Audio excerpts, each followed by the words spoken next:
കൃപാസനം പ്രസാദപരം മാതാവിനും ഈശോയ്ക്കും ഒരുപാട് നന്ദി. എൻ്റെ പേര് ബേസിൽ. ഞാൻ വയനാട്ടിൽ നിന്നാണ് വരുന്നത്. ഞാനൊരു യാക്കോബായ വിശ്വാസിയാണ്. ഞാനിവിടെ വരാനുണ്ടായ കാരണം ഒരുപാട് പേരുടെ അനുഭവങ്ങളും വ്യക്തിജീവിതത്തിലുള്ള മാറ്റങ്ങളും കണ്ടിട്ടാണ് ഞാനിവിടെ വന്നത്. പ്രത്യേകിച്ച് എൻ്റെ പെങ്ങന്മാർ 2 പേര് ഇവിടെ വന്ന് ഉടമ്പടി എടുത്ത് അവർക്ക് ഒരുപാട് വിജയങ്ങളൊക്കെ കിട്ടി. അപ്പം അതിൻ്റെ ഒരു പശ്ചാത്തലത്തിലാണ് ഞാനിവിടെ എത്തിച്ചേർന്നത്. ഞാൻ 2023 ജനുവരി 31 ഉടമ്പടി എടുത്തു.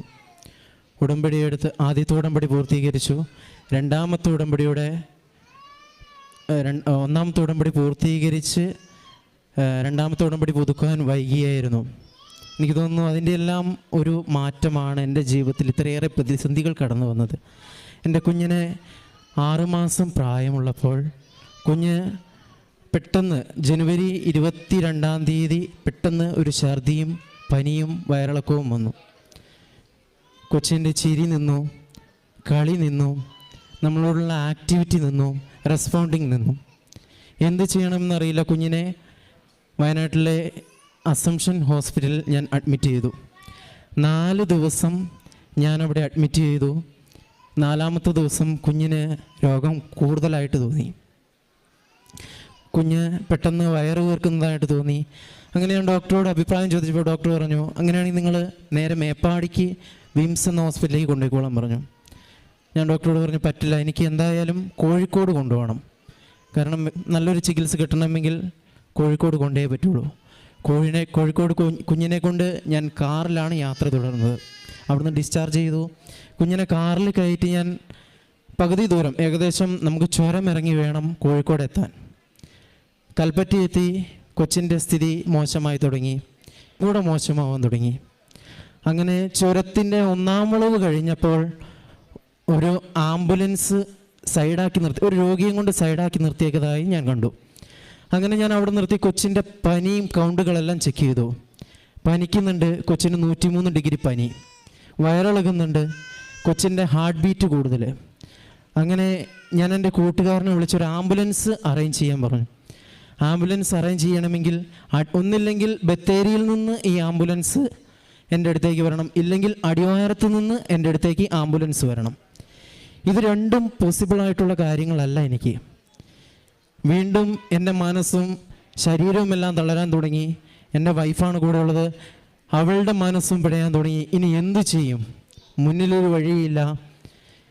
അങ്ങനെ എവിടെ നിന്നോ അറിയാതെ ദൈവദൂതനെ പോലെ ഒരു ആംബുലൻസ് കൽപ്പറ്റയിൽ നിന്ന് കോഴിക്കോട്ടേക്ക് കാലിയായിട്ട് വരികയാണ്. വണ്ടി നിർത്തി. എന്തു പറ്റി ചേട്ടാ? അതിനു മുന്നേ ഞാൻ ആംബുലൻസിനെ വിളിച്ചിട്ടുണ്ടായിരുന്നു. കൂട്ടുകാരനെ വിളിച്ചു പറഞ്ഞു, അടിവാരത്തു നിന്ന് ഒരു ആംബുലൻസ് അറേഞ്ച് ചെയ്തു, അവർ വരാൻ 15 മിനിറ്റെങ്കിലും എടുക്കും, കാരണം ചുരം നല്ല ബ്ലോക്കാണ്. ഞാൻ വരുന്ന വഴിയിലെല്ലാം കണ്ടൊരു കാഴ്ച, നമ്മുടെ KSRTC ബസ്സിൻ്റെ പുറകിൽ മാതാവിൻ്റെ പള്ളി പെരുന്നാളിൻ്റെ ഒരു ഫോട്ടോ, മാതാവിൻ്റെ ഫോട്ടോ 2-3 ബസ് കടന്നുപോയി. ബസ്സിൻ്റെ ബാക്കിലെല്ലാം മാതാവിൻ്റെ ഫോട്ടോ പതിച്ചു വെച്ചേക്കുക. അപ്പം ഞാൻ വിചാരിച്ചു, ഇതെന്താ ഇങ്ങനെ കാണണേ? പതിവിൽ ഞാൻ സാധാരണ സീരിയലിൻ്റെ പരസ്യങ്ങളൊക്കെയാണ് ഈ ബസ്സിൻ്റെ ബേക്ക് വശങ്ങളിലും സൈഡുകളിലൊക്കെ കാണാറുണ്ട്. അങ്ങനെ ഞാൻ യാത്ര തുടർന്നു. മാതാവിൻ്റെ ഫോട്ടോ. അപ്പോൾ എനിക്ക് കുറച്ചൊരു ഊർജ്ജം കിട്ടി. അപ്പോൾ എൻ്റെ ഭാര്യ പറഞ്ഞു, ചേട്ടാ ഈ മാതാവിൻ്റെ ഫോട്ടോയാണല്ലോ, നമ്മുടെ കുഞ്ഞിനൊന്നും വരുത്തൂല മാതാവ്, നമുക്കൊരു കാര്യം ചെയ്യാം, മുന്നോട്ട് തന്നെ പോകാം. അങ്ങനെ വഴിയിൽ വെച്ച് ആംബുലൻസ് കടന്നു വരുന്നു. ഞങ്ങളവിടെ സൈഡാക്കി നിർത്തിയേക്കാണ്. ഈ ആംബുലൻസുകാരൻ ചോദിച്ചു, നിങ്ങൾ എങ്ങോട്ടാണ് പോണേ? ഞാൻ കോഴിക്കോട്ടേക്കാണ്. എന്തു പറ്റി? കൊച്ചിന് വയ്യ. ശരി, കയറിക്കോളൂ. ഞാൻ പറഞ്ഞു, ഞാനൊരു ആംബുലൻസ് ഏൽപ്പിച്ചിട്ടുണ്ട്, ഇപ്പോൾ ഒരു 10 മിനിറ്റ് കൊണ്ട് വണ്ടി ഇവിടേക്ക് എത്തും. ഞാൻ പറഞ്ഞു, നിങ്ങൾ വിട്ടോളം പറഞ്ഞു. അങ്ങനെ ഞാൻ വീണ്ടും വണ്ടിയിൽ കയറി. ഈ ആംബുലൻസുകാരൻ ഒരു 3 കിലോമീറ്റർ അപ്പുറം പോയിട്ട് വണ്ടി നിർത്തി. ഞാൻ വണ്ടിയിൽ കയറി വണ്ടി എടുത്ത് ഈ 3 കിലോമീറ്റർ എത്തുമ്പോഴേക്കും ഇയാൾ എന്നെ കൈകാട്ടി വിളിച്ചിട്ട് പറഞ്ഞു, ചേട്ടാ നിങ്ങളുടെ കൊച്ചിന് ഒന്നും സംഭവിക്കില്ല, ഞാൻ എത്തിക്കാം, എനിക്കൊരു പൈസ നിങ്ങൾ തരണ്ട, നിങ്ങൾ കൊച്ചിനെ ഈ വണ്ടിയിലേക്ക് കയറ്റി, ഇവരെ ഈ വണ്ടിയിലേക്ക് കയറ്റി. അങ്ങനെ ഞാൻ എൻ്റെ കൊച്ചിനെ എന്ത് ചെയ്തു? വണ്ടിയിലേക്ക് കയറ്റി, ആംബുലൻസിലേക്ക് കയറ്റി വിട്ടു. ഞാൻ പോകാൻ നേരം സാധാരണ എവിടെ പോയാലും എൻ്റെ ഭാര്യേൻ്റെ അടുത്ത് കുറച്ച് പൈസ കൊടുത്തു വിടുന്ന, അന്നേരം ഞാൻ പൈസ കൊടുക്കാൻ മറന്നുപോയി. കോഴിക്കോട്ടേക്ക് 3/4 മണിക്കൂറും കൊണ്ട് ചുരത്തിൽ നിന്ന് ഈ ആംബുലൻസ് പറന്നെത്തി. ഒരിക്കലും എന്നെ സംബന്ധിച്ച് ഈ ബ്ലോക്കിൽ കൂടെ ഒരു കാറുകാരന് 3/4 മണിക്കൂർ പോയിട്ട് 10 മിനിറ്റ് പോലും ചുരം കടക്കാൻ പറ്റൂല. അങ്ങനെ ഈ ആംബുലൻസ് ഹോസ്പിറ്റലിലെത്തി എന്നെ വിളിച്ചു, ചേട്ടാ ഈ കയ്യിലൊരു പൈസ ഇല്ല, ഇവിടെ രജിസ്ട്രേഷൻ ചെയ്യണം, കൊച്ചിനെ ICUലേക്ക് കയറ്റാനാണ് പറഞ്ഞേ. ശരി, ഞാനിപ്പോൾ വരാം. അങ്ങനെ ആംബുലൻസുകാരൻ ഹോസ്പിറ്റലിൽ എത്തിച്ചു. പുള്ളിയുടെ കയ്യിലുണ്ടായിരുന്ന പൈസ കൊടുത്ത് കൊച്ചിൻ്റെ പേരും രജിസ്റ്റർ ചെയ്തു. കൊച്ചിനെ കാഷ്വാലിറ്റിയിൽ കാണിച്ചു. ഞാൻ എത്തിയപ്പോഴേക്കും കൊച്ചിനെ ICUലേക്ക് മാറ്റുകയാണ്. ICUലേക്ക് മാറ്റി 3-4 ദിവസം അവിടെ കിടന്നു കഴിഞ്ഞപ്പോൾ കൊച്ചിൻ്റെ നില അതീവ ഗുരുതരമായി. കൊച്ചിൻ്റെ ശരീരത്തിൽ എന്ത് രോഗമാണ് ബാധിച്ചിരിക്കുന്നതെന്ന് അറിയാൻ വേണ്ടി ഒരു ടെസ്റ്റ് എടുക്കണമെന്ന് ഏകദേശം ഒരു ടെസ്റ്റിന് 10,000 രൂപ ചിലവ് വരും. അപ്പോൾ എന്നോട് പറഞ്ഞു, ഡോക്ടർ ഈ കൊച്ചിൻ്റെ ശരീരത്തിൽ ബാധിച്ചിരിക്കുന്ന എന്ത് അണുബാധയാണെന്ന് നമുക്ക് ഫസ്റ്റ് കണ്ടെത്തണം. അങ്ങനെ കൊച്ചിൻ്റെ ശരീരത്തിൽ ന്യൂമോകോക്കിയൽ എന്ന ഒരു അണുബാധ കണ്ടെത്തി, ബാക്ടീരിയ.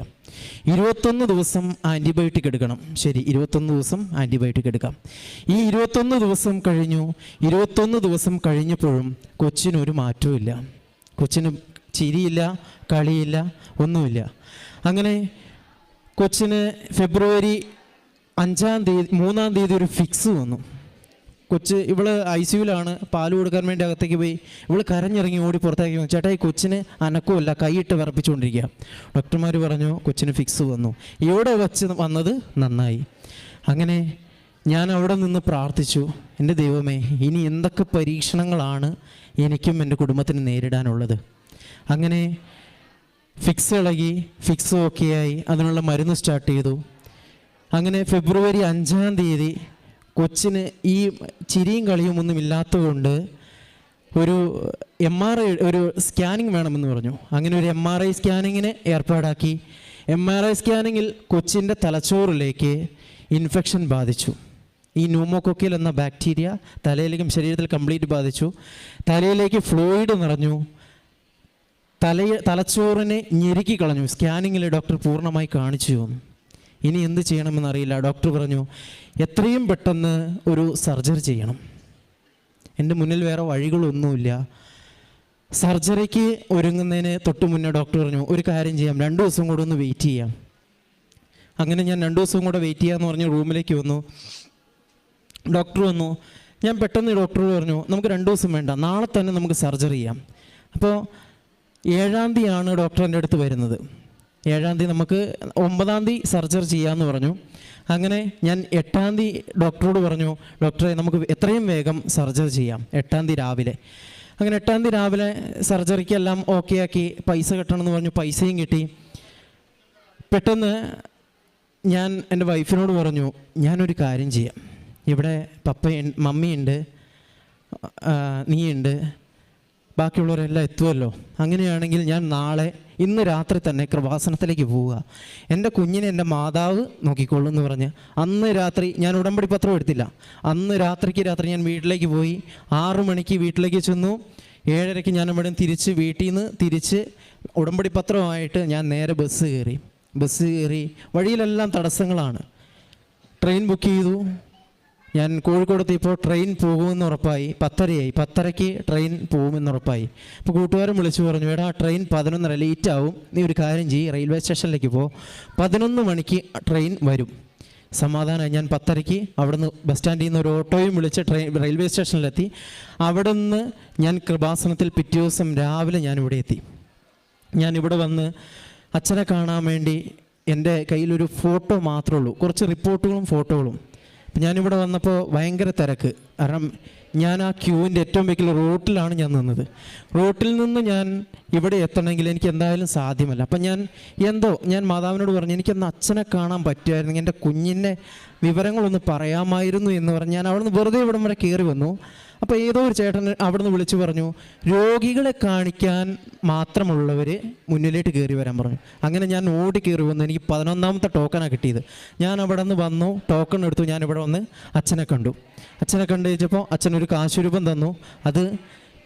അതും ഞാൻ പോക്കറ്റിലിട്ട് അന്നേരം പിറ്റേ ദിവസം രാവിലെ 9-ാം തീയതി സർജറിയാണ്. 9:30 ഞാനിവിടെ വന്നു. 9:30 എന്നുള്ള സർജറി 12 മണിയായി. ഞാനിവിടെ വന്ന് അച്ഛനെ കാണുമ്പോൾ 11:30 11:45 കൊച്ചിനെ സർജറിക്ക് കയറ്റി. 12:15 എൻ്റെ വൈഫിനോട് വിളിച്ചു പറഞ്ഞു, ചേട്ടായി കൊച്ചിന് കുഴപ്പമൊന്നുമില്ല, തലയിൽ പഴുപ്പായിരുന്നു എന്ന് ഡോക്ടർ പറഞ്ഞു. ഞാൻ ഇവിടെ വന്ന് പ്രാർത്ഥിച്ചപ്പോൾ തലയിൽ കണ്ടത് വെറും പച്ച വെള്ളം പോലത്തെ ഫ്ലൂയിഡ്. ഞാൻ എനിക്ക് ആ വിളി വന്നതിന് ശേഷം ഞാൻ കുറച്ച് നേരം അവിടെ ഇരുന്നിട്ട് ഞാനിങ്ങനെ പ്രാർത്ഥിച്ചു, മാതാവേ, ഞാൻ ഇത്ര ദൂരം വന്നിട്ടുണ്ടെങ്കിൽ, നിന്നെ തേടി വന്നിട്ടുണ്ടെങ്കിൽ അതൊരു സാക്ഷ്യത്തിനായി തീരണം, അതൊരു അനുഭവ സാക്ഷ്യത്തിനായി തീരണം. ഞാനിവിടെ വന്നു, അച്ഛനെ കണ്ടു, തിരിച്ച് ഞാൻ ഹോസ്പിറ്റലിൽ ചെന്നു, കൊച്ചിനെ നോക്കി. അങ്ങനെ കൊച്ചിനെ 5-6 ദിവസം കൊണ്ടെല്ലാം ഓക്കെ ആയി. പിന്നീട് വീണ്ടും അവൾക്ക് പനി വിടുന്നില്ല. പനിയാണ് മെയിൻ കാരണം. ഞങ്ങൾ 2.5 മാസത്തോളം ഹോസ്പിറ്റലായിരുന്നു. ജനുവരി 22-ാം തീയതി വീട്ടിൽ നിന്ന് ഇറങ്ങി, ഏപ്രിൽ 28-ാം തീയതിയാണ് വീട്ടിൽ തിരിച്ചെത്തുന്നത്. അങ്ങനെ പനി മാറാത്തതുകൊണ്ട് ഞാൻ ഇവിടുന്ന് ഡോക്ടർമാർ കൈയൊഴിഞ്ഞു, എന്തായാലും നമുക്ക് എറണാകുളത്തേക്ക് പോവാം. എറണാകുളത്തേക്ക് പോയി ആസ്റ്ററിൽ ചെന്നു. ആസ്റ്ററിൽ പോയി ഡോക്ടറെ കാണിച്ചു പറഞ്ഞു, ഇത് പനി ഈ തലയിലെ ഫ്ലൂയിഡിൻ്റെയാണ്. അങ്ങനെ ഫ്ലൂയിഡ് ആസ്പിറേറ്റ് ചെയ്ത് 3 വട്ടം കളഞ്ഞു. 3-ാമത്തെ വട്ടം ആ മുഴ അവിടെ നിന്ന് അപ്രത്യക്ഷമായി. അങ്ങനെ വീണ്ടും പനിക്കുന്നുണ്ട്. പനീൻ്റെ കാരണം തേടി അവിടുന്ന് ഡിസ്ചാർജ് ആക്കി വീണ്ടും ഞങ്ങൾ എത്തുന്നത് മലബാർ മെഡിക്കൽ കോളേജിലാണ്, അത്തോളി. അവിടെ എത്തിയപ്പോൾ അവിടുന്ന് ഡോക്ടർ പറഞ്ഞു, ന്യൂറോ സർജനെ കണ്ടപ്പോൾ പറഞ്ഞു, തലയ്ക്ക് പ്രത്യേകിച്ച് കുഴപ്പമൊന്നുമില്ല, കുഴപ്പം കഴിക്കുന്ന മരുന്നിൻ്റെ ഒരു റിയാക്ഷനാണ്. പനി ഇപ്പോഴും പനിക്കാനുള്ളൊരു സാധ്യത കഴിക്കുന്ന മരുന്നിൻ്റെ ഒരു റിയാക്ഷനാണ്. അപ്പോൾ അങ്ങനെ ഡോക്ടർ പറഞ്ഞു, ഈ മരുന്നൊന്ന് നമുക്ക് നിർത്തി നോക്കാം. 2 ദിവസം അവിടെ അഡ്മിറ്റായപ്പോൾ പനി വിട്ടു, എല്ലാം പൂർണ്ണമായി. അങ്ങനെ ഞാൻ ഹോസ്പിറ്റലൊക്കെ നിന്ന് പ്രാർത്ഥിച്ചപ്പോൾ ഈ കൊച്ചിൻ്റെ തലയിലേക്ക് ഞാൻ ഈ ഉപ്പും എണ്ണയും തേനും കൂടെ വെച്ചിട്ട് ഇങ്ങനെ പ്രാർത്ഥിച്ചു. ഞാനും വൈഫും കൂടെ പ്രാർത്ഥിച്ചു, മാതാവേ, ഈ കുഞ്ഞിനെ കിട്ടിയതാണ്, ഞങ്ങൾ വേണ്ടാന്ന് വെക്കാൻ വേണ്ടി. കാരണം മൂത്ത കൊച്ചിന് 1.5 വയസ്സുള്ളപ്പോഴാണ് അടുത്ത ആൾ ഞങ്ങൾക്ക് കിട്ടുന്നത്. അപ്പോൾ ഞങ്ങൾ മനസ്സുകൊണ്ട് ഇങ്ങനെ തീരുമാനിച്ചു, ഈ കുഞ്ഞിനെ വേണ്ടാന്ന് വെച്ചാലോ, ചിലപ്പോൾ അതിൻ്റെയൊക്കെ ഒരു ശാപമാണോ എന്നറിയില്ല. എന്തായാലും കുഞ്ഞിന് ഇത്രയൊക്കെ ദൈവം പരീക്ഷിച്ചു. പക്ഷേ ആ പരീക്ഷണങ്ങളിൽ നിന്നെല്ലാം വിജയിച്ച് കൊച്ച് സാധാരണ ജീവിതത്തിലേക്ക് തിരിച്ചു വന്നു. പഴയ ചിരിയും കളിയും എല്ലാമായിട്ട് ഇപ്പോൾ കുഞ്ഞ് പൂർണ്ണ സുഖമായിട്ട്, ഇപ്പോൾ നിങ്ങൾ കണ്ട കുഞ്ഞ് എൻ്റെയാണ്, 2ാമത്തെ കുഞ്ഞാവയാണ്. കുഞ്ഞാവ പൂർണ്ണമായിട്ട് സുഖപ്പെട്ട് ഇപ്പോൾ എൻ്റെ കൂടെ ഉണ്ടായിരുന്നു. പണ്ടത്തെ പോലെ എല്ലാ ചിരിയും കളിയും, ആദ്യം ഈ കയ്യനക്കൂല, ചിരിക്കൂല, കളിക്കൂല. ഇപ്പോൾ എല്ലാമായി അവൾ ആക്ടിവിറ്റീസ് എല്ലാം പുതിയ റീസ്റ്റോർ ചെയ്ത മെമ്മറിയായിട്ട്, പുതിയ മെമ്മറി കാർഡായിട്ട് അവളുടെ മൈൻഡിലേക്ക് വന്നു. ഇപ്പോൾ അവൾ റിക്കവറായി വരുന്നു. ഇനിയും സമയമെടുക്കും, ബാക്കിയുള്ള നടക്കാനും കാര്യങ്ങളൊക്കെ സമയമെടുക്കും. ഈശോയ്ക്കും ദൈവമാതാവിനും ഒത്തിരി നന്ദി. അതുപോലെ തന്നെ 2ാമത്തെ ഒരു സാക്ഷ്യം ഞാൻ വേഗം പറഞ്ഞു തീർക്കാം. ഞാൻ 2ാമത്തെ ഒരു സാക്ഷ്യം പറയാൻ ആഗ്രഹിച്ചത്, ഞാൻ കൃഷിക്ക് വേണ്ടി, ഞാൻ വർഷങ്ങളായിട്ട് കൃഷിയാണ്, ഞാൻ കർണാടകയിൽ കൃഷിയാണ്. അപ്പോൾ ഞാൻ വർഷങ്ങളായി കൃഷി ചെയ്യുന്നു. എല്ലാ വർഷവും നഷ്ടം പറ്റിയാൽ ഞാനിങ്ങനെ ചെയ്തുകൊണ്ടിരിക്കും. ഞാനും എൻ്റെ പപ്പയാണ്, ഞങ്ങൾ 2 പേരും ഒരുമിച്ചാണ് കൃഷി ചെയ്യുന്നത്. അപ്പോൾ പപ്പയ്ക്ക് പ്രായത്തിൻ്റെതായ വിഷമങ്ങളുണ്ട്. അപ്പോൾ ഞാൻ എന്ത് ചെയ്തു, ഞാൻ എന്തായാലും വേറെ ജോലിക്കൊന്നും പോകുന്നില്ല, കർണാടകയ്ക്ക് പോകാമെന്നുള്ള ചിന്താഗതിയിൽ ഞാനും അപ്പൻ്റെ കൂടെ തിരിച്ചു. കൃഷി ചെയ്തു. എല്ലാ വർഷവും പരാജയമായി. കഴിഞ്ഞ വർഷം ചെറിയൊരു ലാഭം കിട്ടി, എന്നാലും ഞങ്ങൾക്ക് കടബാധ്യതകളൊന്നും തീർക്കാൻ പറ്റുന്നില്ല. ഈ വർഷവും ഈ 2 മാസം മുന്നേ ഞാൻ കൃഷി നാട്ടി ആരംഭിച്ച് നാട്ടി കഴിഞ്ഞു. സാധാരണ വരുന്ന പോലെ മുളയൊക്കെ പൊന്തി വന്നു. മുള വരുന്നോടത്ത് വെച്ച് അങ്ങോട്ട് ചീഞ്ഞു പോവുക. അപ്പം ഞാൻ 2-3 പേരോട് ഇങ്ങനെ ചോദിച്ചു, എന്താണ് ഇതിൻ്റെയൊക്കെ കാരണം? കാലാവസ്ഥേൻ്റെയാന്ന് പറഞ്ഞു. ഉടനെ ഞാൻ പ്രാർത്ഥിച്ച് മാതാവിനോട് പറഞ്ഞു, മാതാവേ, ഇത്രയേറെ വർഷങ്ങളായി ഞാൻ കൃഷി ചെയ്യുന്നു, ഒരു വർഷവും എനിക്ക് ലാഭങ്ങളൊന്നും കിട്ടിയില്ല, പക്ഷേ എൻ്റെ ജീവിതത്തിൽ നീ ഒരു മുട്ടും വരുത്തിയിട്ടില്ല. അപ്പോൾ ഈ വർഷം നല്ലൊരു മഴ നൽകി, ഇന്നത്തെ രാത്രി പുലരുമ്പോഴേക്കും നല്ലൊരു മഴ നൽകി നീ ഞങ്ങളെ അനുഗ്രഹിക്കണമെന്ന് പ്രാർത്ഥിച്ചു. പ്രാർത്ഥന, ഞാൻ സാധാരണ വീട്ടിൽ 9 മണിക്കാണ് പ്രാർത്ഥന കഴിഞ്ഞു. 12 മണി വരെ മഴ പെയ്തില്ല. 12:30 ആയപ്പോൾ കാറ്റോടുകൂടിയ ശക്തമായ 4 മണിക്കൂർ നീണ്ട മഴ പെയ്തു. 4ാമത്തെ ദിവസം മുളയെല്ലാം ഞാൻ നോക്കി, പപ്പയും നോക്കി. മുളയ്ക്ക് അത്യാവശ്യം പച്ചപ്പൊക്കെയായി, മുള നല്ല കരുത്തിൽ വരുന്നുണ്ട്. എൻ്റെ ഈശോയ്ക്കും തിരുകുമാരനും ഒരുപാട് നന്ദി. അതുപോലെ തന്നെ ഞാനൊരു 2 വരി പാടിക്കോട്ടെ, എൻ്റെ സന്തോഷത്തിനാണ്. ഞാൻ ചെറുതായിട്ട് പാട്ടുപാടും. അപ്പം ആ സന്തോഷത്തിന് വേണ്ടി. വിരൽ തുമ്പൊന്നു തൊട്ടാൽ ശാന്തമായി തീരുമൻ ഉള്ളം, ആ സ്നേഹനയനം പതിഞ്ഞാൽ തോമഞ്ഞു പോലാകുമെൻ ഹൃദയം.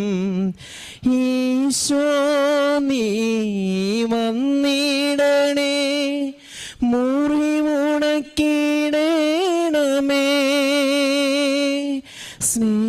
സ്നേഹത്തിൻ തൈലം പൂശി എന്നെ കഴുകണമേ.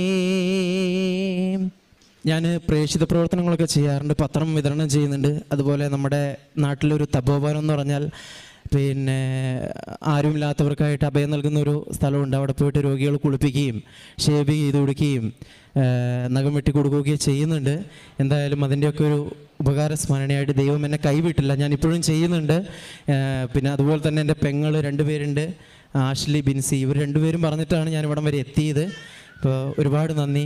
പരിശുദ്ധ അമ്മയുടെ മധ്യസ്ഥതയിലേറെ പ്രത്യേകിച്ച് നിങ്ങൾ നമ്മുടെ സാക്ഷ്യങ്ങൾ സ്ഥിരമായിട്ട് കേട്ട് പ്രത്യേകമായിട്ട് ഉടമ്പടി നിൽക്കുവാൻ ശ്രമിക്കുന്നവരാണെങ്കിൽ ഈ ദിവസങ്ങളിലൊക്കെയും ഇവിടെ സാക്ഷ്യം പറയുന്നത് ഒരു കുടുംബത്തിൻ്റെ ഒരു വിശ്വാസ കാര്യത്തിൽ എപ്പോഴും മുൻപന്തിയിലായിരിക്കേണ്ടത് അവിടുത്തെ ഏറ്റവും പ്രധാനപ്പെട്ട ഗ്രഹനാഥനാണ്.